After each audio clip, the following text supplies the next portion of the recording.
Que reste-t-il de la science? Le vélo, le mur et le citoyen. Par Jacques Testard, publication 2006. Que reste-t-il de la science quand la technoscience a presque tout mangé? Est la question posée en titre de ce livre. Elle demeure vive dans tous les domaines de l'innovation triomphante.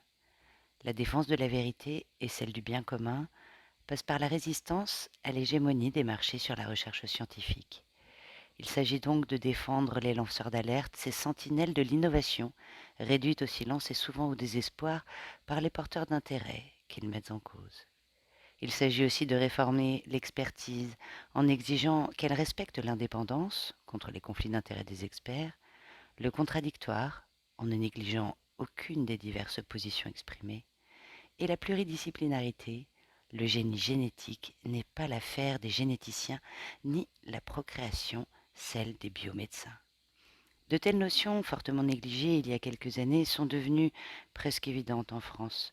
Alors la question se pose de savoir comment le système décisionnel dispose de ces mesures qu'il fait mine d'approuver parce que la décence lui impose de tels éléments de démocratie.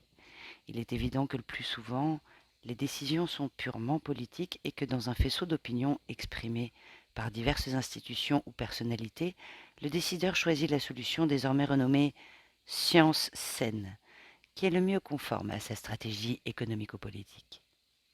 C'est pour insérer le citoyen entre l'expert et le décideur que dans cet ouvrage sont évoquées les conférences de citoyens, procédures exceptionnelles pour recueillir l'avis informé des populations, à condition de respecter un protocole exigeant qui garantisse la fiabilité et la crédibilité de l'avis émis par des citoyens tirés au sort.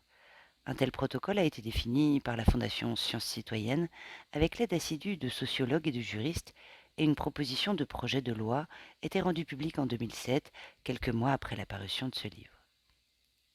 C'est sous le nom de Convention de citoyens que nous proposons une version rationalisée des conférences de citoyens trop souvent soumises à la fantaisie de leurs organisateurs et à la volonté d'un rendu rapide et au meilleur compte. C'est à cette procédure que j'ai consacré mon dernier livre, dont le titre souligne une qualité remarquable mais inhibée des êtres humains, ce que je nomme humanitude, et la révélation en particulier par les vertus de cette procédure d'une alliance de l'intelligence collective avec l'empathie, chez des personnes ordinaires, un formidable pouvoir pour discerner ce qu'est le bien commun. Car ce livre le disait déjà, l'ennemi de l'homme est le gogo, dont la crédulité permet aux puissants de faire avaliser leurs choix sous l'étiquette démocratique. Force est de constater que les élus et dirigeants, malgré des commentaires favorables, ne se sont pas emparés de notre projet de loi 8 ans plus tard, et que si le terme de démocratie participative est banalisé et donne lieu à des procédures prétendument démocratiques, tout est fait pour éviter l'expression de l'humanitude. Alors, l'innovation mercantile, juchée sur le vélo du progrès compétitif, portant dans sa roue le citoyen muselé, continuera de pédaler jusqu'à s'écraser contre le mur des illusions.